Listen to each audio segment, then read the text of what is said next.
تو اون لحظه ای که نگام می کنی دارم آسمونو بغل می کنم. حالم خوبه وقتی صدا می کنی، حالم خوبه وقتی صدا می کنی، حالم خوبه وقتی صدا می کنی. اعوذ باللہ من الشیطان الرجیم. بسم اللہ الرحمن الرحیم. به نستعین انه خیر ناصر و معین. وصلی اللہ علی سیدنا و نبینا ابی القاسم محمد وعلی آلہ الطیبین الطاہرین المعصومین، لا سیما بقیت اللہ فی الارضین.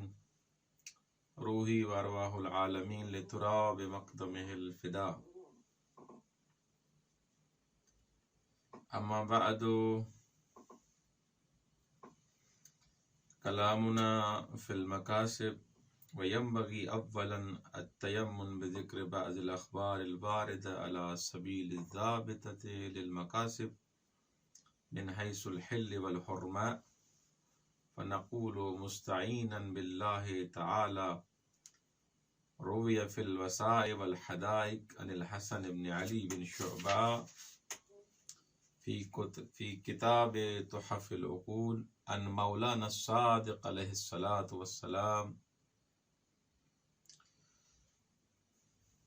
کتاب مکاسب محرمہ سے ہمارا یہ درس کا آغاز ہو رہا ہے، اور حوزہ علمیہ میں سب سے پہلے لمع کے بعد جو کتاب پڑھائی جاتی ہے وہ مکاسب محرمہ کی پڑھائی جاتی ہے. مکاسب محرمہ جیسا کہ آپ جانتے ہیں شیخ مرتضی انصاری نور اللہ مرقدہ کی یہ کتاب ہے، اور اس سے پہلے کہ شیخ مرتضی انصاری کی یہ ہم کتاب پڑھیں، لازم ہے اور ضروری ہے اور حق ہے شیخ مرتضی کا کہ ہم ان کی زندگی کے بارے میں کچھ چیزیں بیان کریں. تو تقریباً ہمارا پہلا درس شیخ مرتضی انصاری آغا انصاری رحمت اللہ علیہ کی زندگی کے بارے میں کچھ عرائض ہوں گے جو ہم پیش کریں گے. شیخ مرتضی انصاری عید غدیر کے دن 1214 ہجری قمری دزفول نام ایک شہر ہے ایران کا، وہاں پر ایک علمی گھرانے میں، ادیب گھرانے میں ان کی ولادت ہوتی ہے 1214 ہجری قمری. ان کا خاندان شیخ انصاری رحمت اللہ علیہ کا جو خاندان ہے، آپ نے ایک نام سنا ہوگا حدیث قصہ کی جب ہم تلاوت کرتے ہیں تو وہاں بالآخر عبداللہ انصاری کا آپ نے، جابر ابن عبداللہ انصاری کا آپ نے نام سنا ہے. یہ انہی کے خاندان میں سے ہیں. خود جابر ابن عبداللہ انصاری کی جو وفات ہے وہ 78 ہجری قمری میں ہے، اور شیخ مرتضی انصاری 1214 ہجری قمری میں ان کی ولادت ہوتی ہے.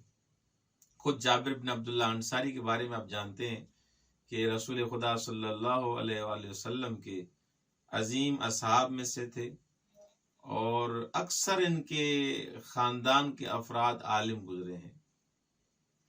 اچھا فرماتے ہیں کہ شیخ محمد امین انصاری، شیخ محمد امین انصاری جو والد محترم ہیں آغائے انصاری کے، شیخ مرتضی انصاری کے، وہ ایک پرہیزگار عالم متقی. وہ 1248 ہجری قمری میں ان کی بالآخر وفات ہو جاتی ہے. 1214 میں شیخ مرتضی انصاری کی ولادت، 1248 میں آغا شیخ محمد امین انصاری جو والد محترم ہیں آغا انصاری کے، ان کی وفات ہوتی ہے۔ شیخ مرتضیٰ انصاری کے لیے لکھتے ہیں کہ ان کی جو والدہ گرامی تھی وہ بڑی پرہیزگار اور متعبدہ تھیں، عابدہ خاتون تھیں، حتیٰ کہ وہ انہوں نے مرنے تک نماز شب کو انہوں نے ترک نہیں کیا، اتنی پرہیزگار خاتون تھیں۔ اور کہتے ہیں کہ جب اواخر عمر کے آخری حصے میں جب وہ نابینا ہو گئیں تو شیخ انصاری خود ان کے لیے تہجد کے مقدمات فراہم کرتے تھے، حتیٰ کہ ان کے لیے جو ہے وہ وضو کا پانی گرم کرتے تھے اور ان کے لیے وضو کا پانی تہیا کر کے آمادہ کر کے اور ان کو دیتے تھے تاکہ وہ نماز شب پڑھیں۔ اواخر عمر میں وہ نابینا ہو گئیں اور نابینی کی وجہ سے انہوں نے نماز شب کو ترک نہیں کیا، وہ نماز شب پڑھتی رہیں، اتنی پرہیزگار خاتون تھیں۔ ان کی والدہ محترمہ ایک دفعہ خواب دیکھتی ہیں اور خواب میں امام جعفر صادق علیہ السلام کی وہ زیارت کرتی ہیں کہ امام آتے ہیں اور شیخ انصاری کی والدہ کو قرآن ہدیہ دیتے ہیں، اور جب یہ خواب اس خاتون نے علماء کو سنایا، معبرین کو سنایا جو علماء پرہیزگار تھے، انہوں نے یہ جواب دیا کہ آپ کو خداوند متعال ایک فرزند صالح عطا کرے گا جس کا بڑا نام ہوگا۔ خود شیخ انصاری کی والدہ محترمہ نقل کرتی ہیں کہ جب بھی میں نے دودھ دیا شیخ انصاری کو، جب بھی میں نے شیخ انصاری کو دودھ دیا وہ بغیر وضو کے نہیں دیا، ہمیشہ طاہرہ ہو کے اور پاک ہو کے باوضو ہو کے میں نے اس کو دودھ دیا ہے۔ یہ بانو مکرمہ جو والدہ ہیں شیخ انصاری کی، ان کی جو وفات ہے وہ 1279 یعنی 1279 ہجری قمری میں نجف اشرف میں ان کی والدہ کی وفات ہوتی ہے۔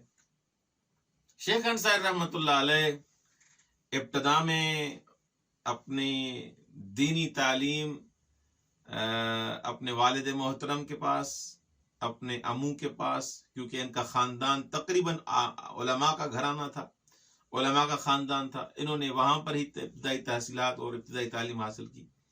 اور 1232 میں یہ ذہن میں رکھیے گا کہ 1214 میں ان کی ولادت ہے، شیخ انصاری کی دنیا میں آئے ہیں، اور اب 1232 میں یعنی تقریباً 18 سال کے جب یہ ہو چکے تو یہ عراق زیارتوں کے لیے گئے اپنے والد محترم کے ساتھ، جن کا نام ملا امین انصاری ہے، اپنے والد محترم کے ساتھ یہ کربلا، نجف، عراق کی زیارتوں کے لیے یہ جاتے ہیں۔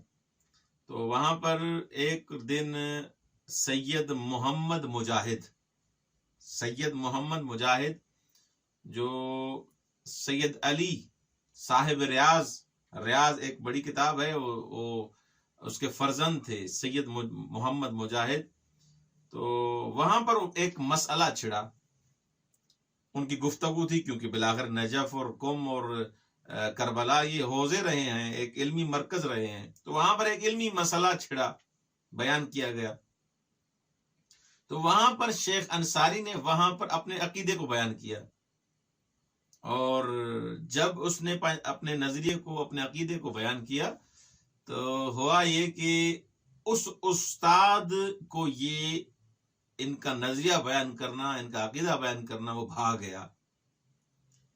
اس نے کہا کہ اس نے والد محترم کو کہا، اس کے والد محترم آغا انصاری کے والد محترم ملا امین کو، کہ اس کو نجف میں چھوڑ کے جائیں تاکہ یہ یہاں پر پڑھے، اس کو واپس نہ لے کے جائیں دزفول، اس کو یہاں پر چھوڑ کے جائیں تاکہ یہ نجف میں پڑھے، اس میں وہ گوہر ہے، اس میں وہ جوہر ہے، اس میں وہ توانائی ہے فقاہت والی جو اس نے استاد نے دیکھ لی تھی بچپن میں ہی، 18 سال میں ہی اس نے دیکھ لی، لہذا اس کے والد محترم کو کہا کہ آپ زیارات پہ آئے ہیں لیکن اس کو یہاں پر چھوڑ کے چلے جائیں۔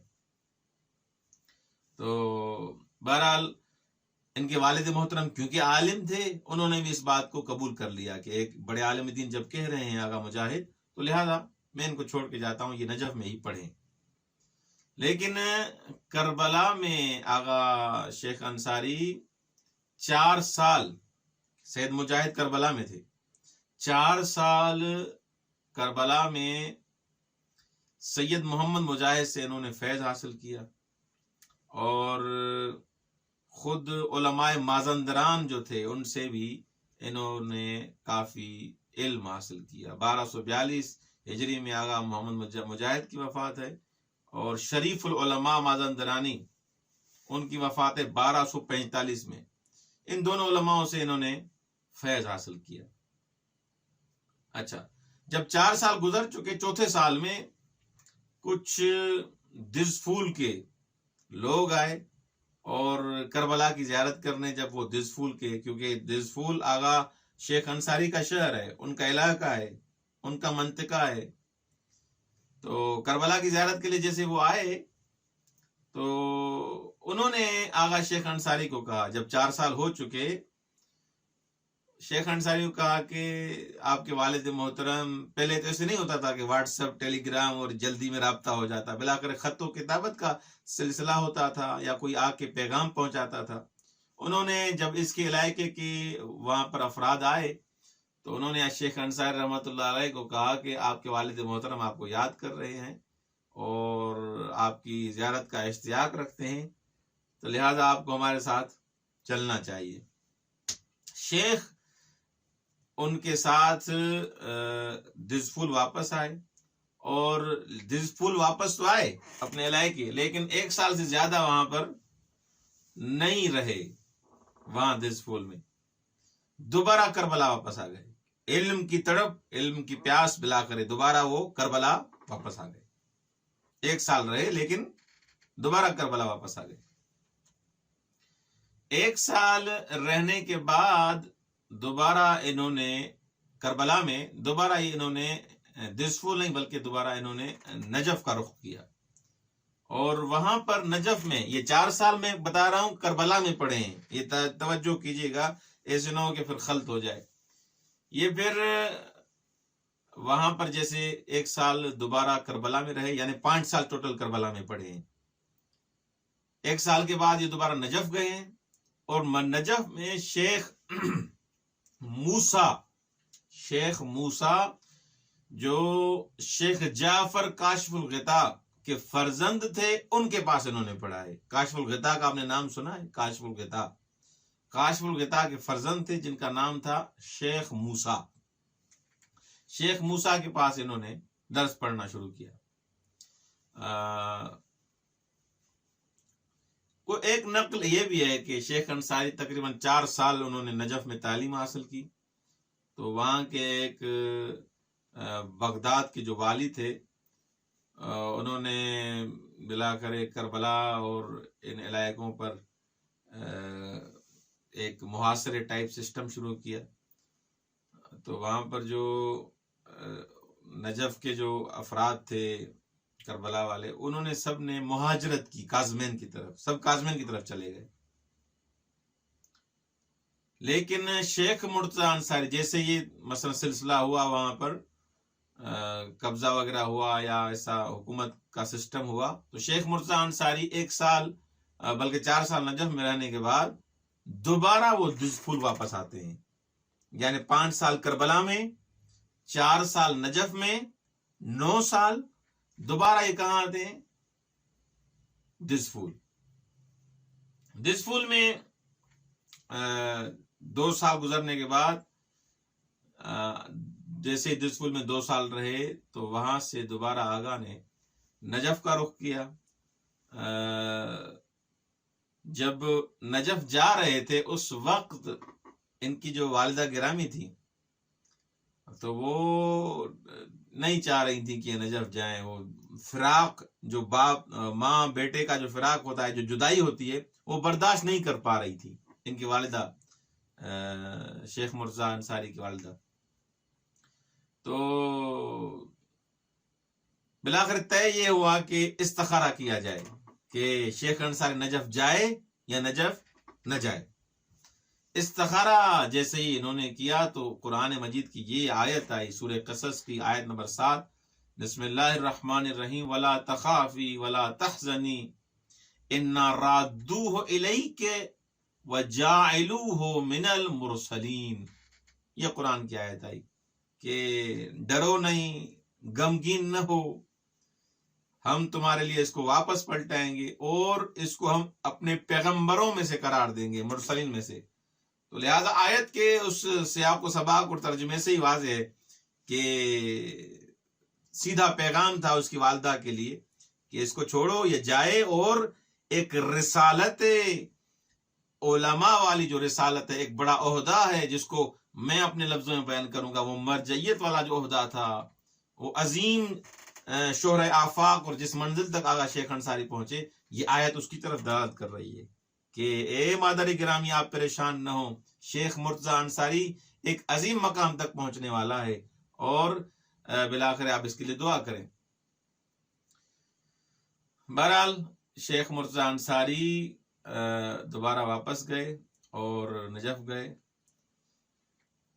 1240 ہجری قمری میں، یہ توجہ کس سے سنیے گا کہ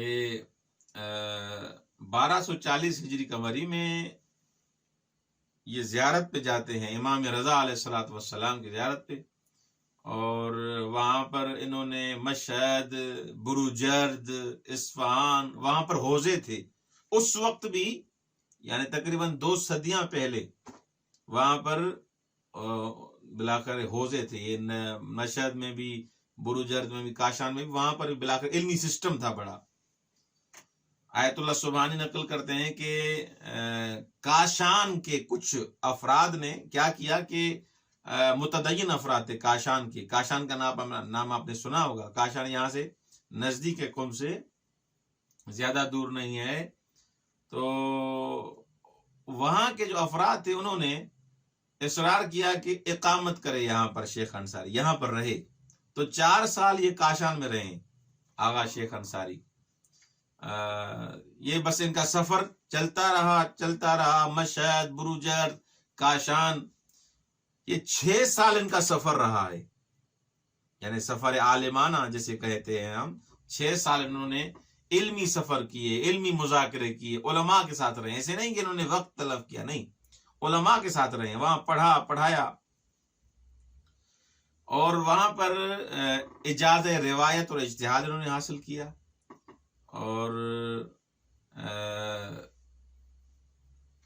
5 مہینے دوبارہ مشہد آتے ہیں، اور اس کے بعد تہران، دوبارہ یہ دسفول آتے ہیں، اور دسفول میں انہوں نے تدریس کرنا شروع کی. اب انہوں نے اجتہاد کا اجازہ لے لیا، مجتہد ہو گئے. اب انہوں نے دسفول میں جو ان کا آبائی علاقہ تھا وہاں پر انہوں نے تدریس کرنا شروع کر دی. اور تدریس جو وہاں کرنا شروع کی، دسفول خود حوضہ تھا، ایک بڑا علمی مرکز تھا، تو وہاں کے سب سے بڑے عالم دین شمار ہونے لگے دسفول میں. سال 1249 میں ہمیشہ کے لیے یہ نجف گئے، اور وہاں پر شیخ علی جو شیخ جعفر کاشف الغطا کے فرزند تھے، ان کے درس میں دوبارہ یہ آئے. 1 سال انہوں نے تلمس کیا نجف میں. جب آئے دسفول گئے، مشہد گئے، یہ کاشان گئے، ان کے بعد کی بات کر رہا ہوں، 1249 کی بات کر رہا ہوں میں. یہ نجف آئے اور نجف میں 1 سال دوبارہ اپنے استاد کے پاس پڑھے. اس کے بعد انہوں نے خود اپنا درس و بحث کا آغاز خود نجف میں کر دیا. اور یہ اتنے نابغہ روزگار تھے، اتنے بڑے عالم تھے، اتنے بڑے ماہر تھے کہ کچھ ہی عرصے میں یہ بڑے مشہور ہو گئے.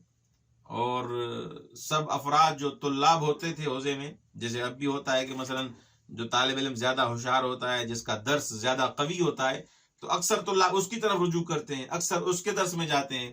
تو یہاں پر بھی یہی ہوتا تھا کہ اکثر جو طلاب تھے اس وقت شیخ انصاری کے درس میں انہوں نے شرکت کرنا شروع کی. شیخ سال 1266 ہجری قمری میں انہوں نے محمد حسن نجفی، آپ نے نام سنا ہوگا، ہمارے اس حوزے میں تو بڑی عظیم شخصیت شمار ہوتی ہے علمی حساب سے. شیخ محمد حسن نجفی صاحب جواہر، آپ نے جواہر الکلام کا نام سنا ہوگا. یہ جواہر الکلام کے جو صاحب تھے شیخ محمد حسن نجفی، ان کے توسط سے یہ مرجع بنے شیخ انصاری. شیخ محمد حسن نجفی جب آخری حالت میں تھے، دستر مرگ پر تھے، تو انہوں نے شیخ انصاری کے ہاتھ کو پکڑ کر لوگوں کو بتایا کہ میرے بعد، چونکہ خود صاحب جواہر بڑے عظیم مرجع تھے، انہوں نے لوگوں کو بتایا کہ میرے بعد آپ کا مرجع شیخ انصاری ہے. یہ صاحب جواہر نے وہاں یہ بتا دیا. اس لیے انہوں نے بیان کیا تاکہ بلاخر شیخ انصاری کی وہاں پر انٹروڈکشن ہو، تعارف ہو، لوگ جانے کہ شیخ کا کیا مقام ہے. لیکن شیخ صاحب جواہر کے اس دنیا سے جانے کے بعد، ان کی رحلت کے بعد، وہ بیان کرتے ہیں کہ سعید العلماء مازندرانی، سعید العلماء مازندرانی ان کے ہم کلاسی تھے، آغا اس کے شیخ انصاری کے. تو جیسے صاحب جواہر کی وفات ہوئی تو یہ فتویٰ نہیں دے رہے تھے. جیسے فتویٰ دیا جاتا ہے کہ آپ مثلا کوئی نیا مرجع آ گیا ہے کسی کے جانے کے بعد، تو فتویٰ رجوع ازر ہی ہوتا ہے نا، جو مرجع ہوتا ہے. تو آغا فتویٰ نہیں دے رہے تھے، شیخ انصاری فتویٰ نہیں دے رہے تھے. تو فتویٰ جو نہیں دے رہے تھے کہ انہوں نے خط لکھا. کس کو؟ سعید العلماء مازندرانی کو خط لکھا کہ ہنگامی کے شما در کربلا بودید و باہم از محضر شریف استاد العلماء استفاده می نمودیم، فهم تو از من بیشتر بود. اس کو خط لکھا کہ آغائے سعید العلماء، جب ہم کربلا میں پڑھتے تھے، آپ کی سمجھ بوجھ، آپ کا سمجھنا مجھ سے زیادہ تھا، یعنی مجھ سے آپ زیادہ ہوشیار تھے پڑھنے لکھنے کے حساب سے. تو لہذا اب سزاوار بھی یہی ہے، بہتر بھی یہی ہے کہ آپ نجف آئیں اور یہ مرجعیت آپ سنبھالیں. اللہ اکبر! اتنی تقویٰ اور پرہیزگاری اس سے ظاہر ہوتی ہے کہ ایک انسان کو اتنا بڑا مقام مل رہا ہے کہ پورے تشیع کا مرجع بن رہا ہے، اور وہاں پر خط لکھ رہا ہے اپنے ہم کلاسی کو کہ آپ آئیں، مجھ سے زیادہ آپ ہوشیار تھے، اور آئیں اور اس مرجع کو آپ سنبھالیں. یعنی علماء کی تقویٰ اور پرہیزگاری اس مقام تک پہنچی ہوئی ہے، اس عظیم مرتبے تک کہ ایک شخص کو اتنا مقام مل رہا ہے لیکن خط لکھ رہا ہے اس اپنے دوست کو، اپنے اس ہم کلاسی کو، کہ تمہارا سمجھنا مجھ سے زیادہ تھا، آؤ اور اس کرسی مرجعیت کو سنبھالو اور اس عظیم مرجعیت کے کام کو چلاؤ. تو سعید العلماء نے جو جواب دیا شیخ انصاری کو، وہ بھی سننے کے لائق ہے. تو آگا لکھتے ہیں، آری لیکن شما در این مدت در آنجا مشغول به تدریس و مباحث بودید. درست ہے کہ میں ہوشیار تھا اور یہ سسٹم تھا، لیکن آپ اس سارے عرصے میں جو میں وہاں نہیں تھا، آپ پڑھ بھی رہے تھے، آپ تدریس بھی کر رہے تھے، آپ وہاں مشغول تھے. ومن در اینجا گرفتار امور مردم می باشم و شما در این امر از من سزاوارتر ہستی. میں یہاں پر آیا ہوں، لوگوں کے کاموں میں، لوگوں کے مسائل میں گرفتار ہو گیا ہوں، وہ مسائل حل کرنے بیٹھ گیا ہوں، لہٰذا آپ مجھ سے زیادہ لائق ہیں. کس نے لکھا؟ سعید العلماء نے شیخ انصاری کو، کہ آپ مجھ سے زیادہ اس مرجعیت کے لائق ہیں. شیخ پس از رسیدن به این نامه به حرم مطهر حضرت علی علیہ السلام مشرف شد و از حضرت خواست که وی را در این امر مهم یاری فرماید. جیسے ہی سعید العلماء کا خط پہنچا دوبارہ واپس جب خط پہنچا شیخ انصاری کے ہاتھوں تو مولا متقیان علی ابن ابی طالب علیہ الصلوۃ والسلام کے محضر میں شیخ انصاری آئے تاکہ مولا ان کی مدد فرمائے. اور شیخ انصاری جب مولا کی طرف سے بھی وہ مجدہ اور خبر ملی کہ آپ اس مرجعید کو سنبھالیں تو سال 1266 ہجری قمری یعنی وفات تک یعنی تقریباً 15 سال شیخ انصاری حوزہ علمی نجف اشرف کے مرجع تھے، بلکہ مرجع تشیع تھے، اور کافی سارے عام افراد اور عظیم ایک جیسے میں کہیں کہ مکتب تشیع کے عالم دین کی اس کی افراد تقلید کرتے تھے، اور جو بادشاہ ہوتے تھے، سلاطین ہوتے تھے، اس وقت کے جو حکمران ہوتے تھے وہ آغا شیخ انصاری کا بڑا احترام کرتے تھے. مرجع دینی مطلق یعنی ایک دفعہ ہوتا ہے نا کہ مثلا ایک علاقے کا مرجع ایک سسٹم یہ وہ، لیکن اتنی مرجعیت آگاہ کی پھیلی ہوئی تھی کہ ہندوستان یہ اب کا مثلا پاکستان، وہاں کی جو خمس و زکوٰۃ اور یہ سلسلہ جو وجوہات کا ہوتا تھا وہ آگاہ تک پہنچائے جاتے تھے. بہرحال شیخ انصاری ایک عظیم مرجع، عظیم محقق، عظیم مصنف تھے. ان کی زندگی زاہدانہ تھی اور اتنی سادہ زندگی تھی کہ اتنا مرجع ہونے کے بعد اتنے بڑے عظیم مرتبے تک پہنچ گئے، لیکن ان کی جو کیا کہتے ہیں بیٹی، بلکہ یہاں پر لکھتے ہیں کہ 2 بیٹیاں جب ان کی وفات ہو گئی، ان کے پاس پیسے نہیں تھے. اللہ اکبر، پیسے نہیں تھے کہ ان کے لیے مجلس برپا کریں. مرجع دین ہے.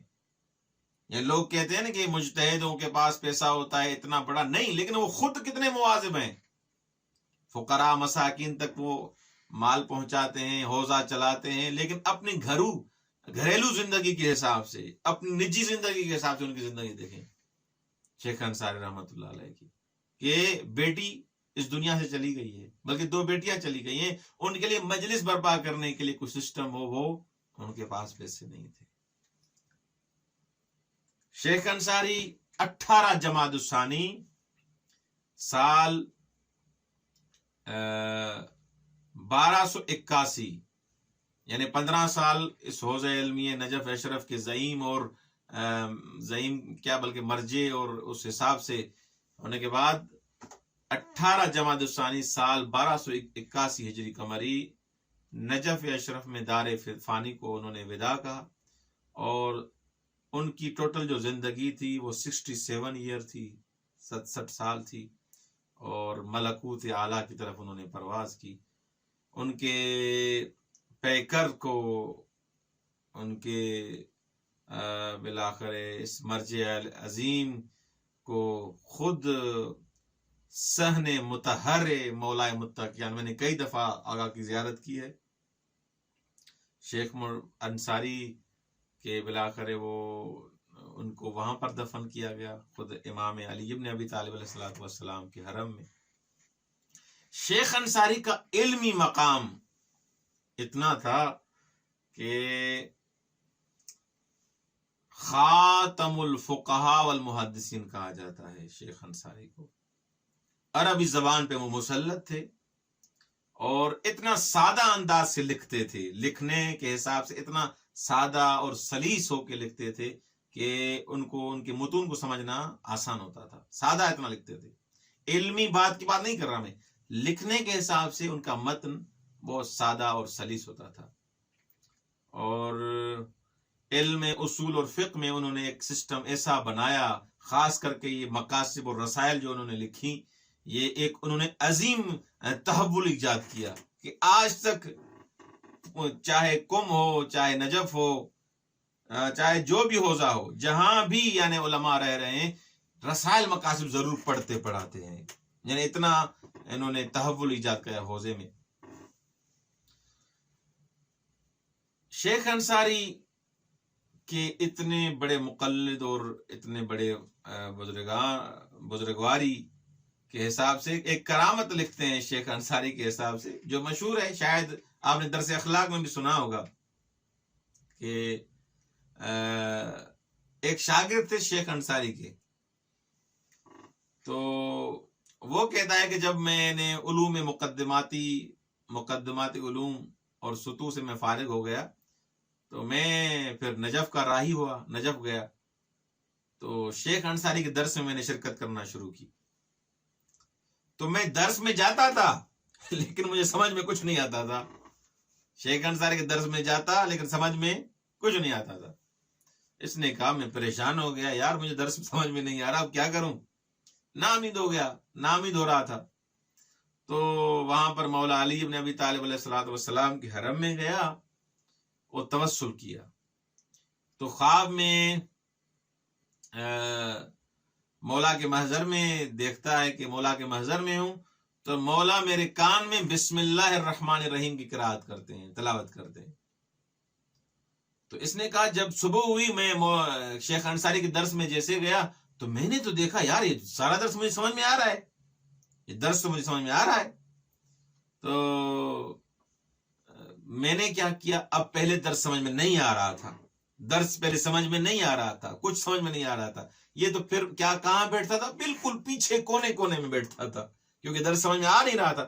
اب اس نے دیکھا کہ درس سمجھ میں آ رہا ہے اور مجھے سب مطالب سمجھ میں آ رہے ہیں، تو اس نے کیا کیا، آرام سے درس کی جو درس جہاں ہوتا تھا وہاں ابتدائی درس میں جا کے بیٹھنے لگے، بالکل صدر مجلس جیسے سسٹم ہوتا ہے، استاد کے قریب جا کے انہوں نے بیٹھنا شروع کیا۔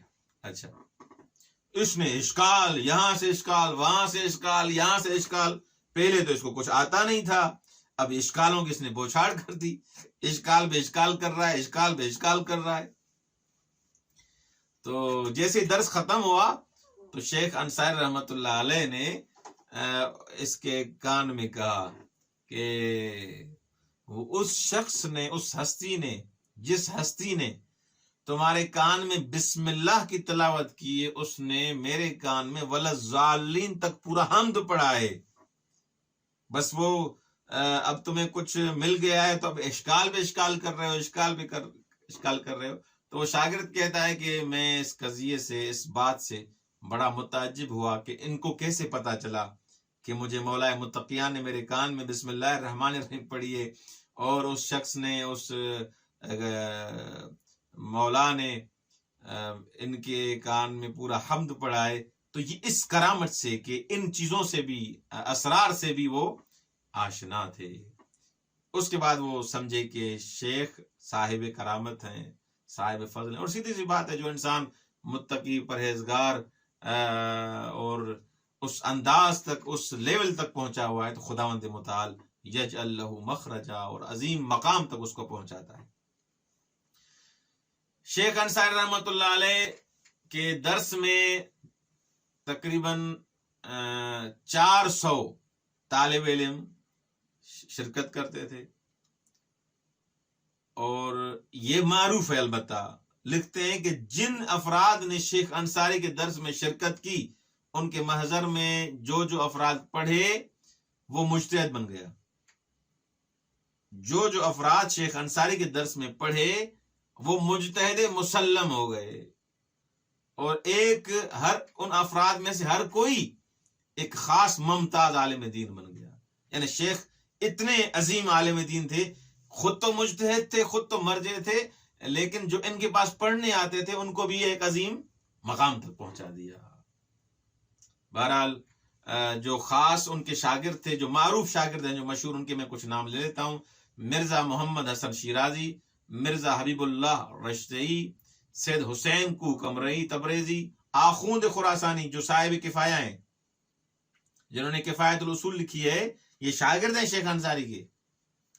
اور شیخ محمد حسن مامکانی، محمد حسن آشتیانی، مرزا ابو القاسم کلانتری، اور ایک شاگرد ہیں ایرانی آگا کے سید جمال الدین استابادی کے وہ بھی 4 سال آقا کے پاس پڑھے ہیں. اور ایک جو برجستہ شاگرد ہیں وہ ہیں مرزا شیرازی.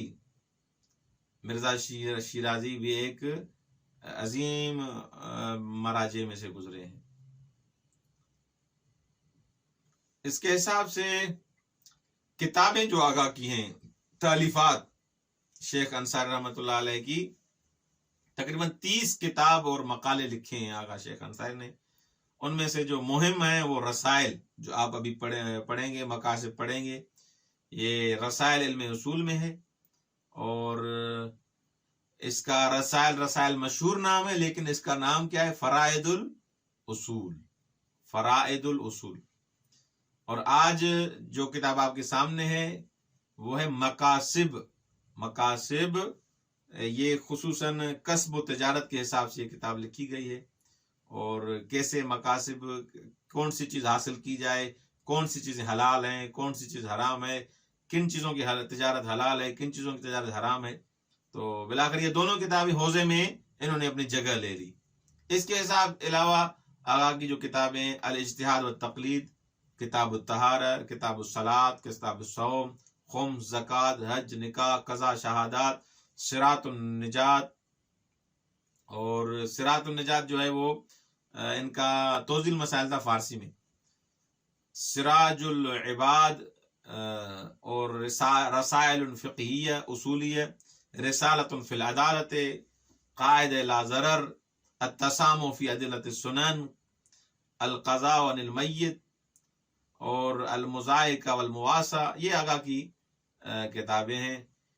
اور شیخ آغا بزرگ تہرانی وہ اپنی کتاب الذریعہ الی تصانیف الشیعہ کے جلد نمبر 16 صفحہ نمبر 132 پہ لکھتے ہیں کہ وَهُوَ مشہور متداول لم یکتب مثلہ فی الاواخر والاوائل، کہ وہ عظیم مرحلے تک پہنچے تھے، مشہور تھے. کہتے ہیں کہ شیخ آغا بزرگ تہرانی ان کی کتب کے بارے میں ان کا نظریہ، کیونکہ آغا صاحب کتاب شناسی کے حساب سے آغا تہرانی بڑے ماہر تھے. وہ کہتے تھے کہ جو ان کی کتابیں تھیں وہ مشہور تھیں اور اتنے پائے پر تھی کہ ان جیسی کتابیں کسی نے نہیں لکھی، آغا شیخ انصاری جیسی کتابیں. بہرحال ان چیزوں میں انسان اگر دقت کرے کہ شیخ انصاری رحمۃ اللہ علیہ کی کتابیں اور ان کی زندگی کتنی بابرکت تھی، کہ انہوں نے تقویٰ کے حساب سے بھی ایک عظیم مقام حاصل کیا، کہ امام علی بن ابی طالب علیہ الصلوۃ والسلام سے فیض حاصل کیا. ان کی مادر گرامی نے وہ طہارت اور اس عظیم تربیت کے ساتھ شیخ انصاری کو جیسا شخص ہمارے حوالے کیا. بہرحال ان چیزوں کو انسان اگر نظر میں رکھے اور تقویٰ اور پرہیزگاری کے ساتھ انسان یہ درس پڑھائے تو حتماً خدا کا وعدہ ہے انسان اس عظیم مقام تک پہنچے گا. بقایا ان کی کتاب کی روش کے بارے میں کہ ہم کتاب کیسے پڑھیں گے، کتاب کا طریقہ کار کیا رہے گا، انشاءاللہ العزیز ہم اس کے بارے میں بھی گفتگو کریں گے. اور یہاں تک شیخ انصاری رحمۃ اللہ علیہ کے آج کا درس جو ہے وہاں کی ان کی زندگی کے بارے میں میرے خیال میں کافی ہے. کل سے انشاءاللہ جو کل درسی حساب سے جو ہم شروع کریں گے وہ آغا کے اس کتاب کے بارے میں کچھ پڑھیں گے، کہ کتاب کا کیسے مطالعہ کرنا چاہیے، مقاصد کو کیسے پڑھنا چاہیے، اور کتاب کے موضوعات کیا ہیں، اس کی شروع کون سی اچھی ہیں، کون سی شرحیں اس کی اچھی لکھی گئی ہیں اس مقاصد کی، ان کے بارے میں گفتگو کریں گے. والسلام علیکم ورحمۃ اللہ وبرکاتہ.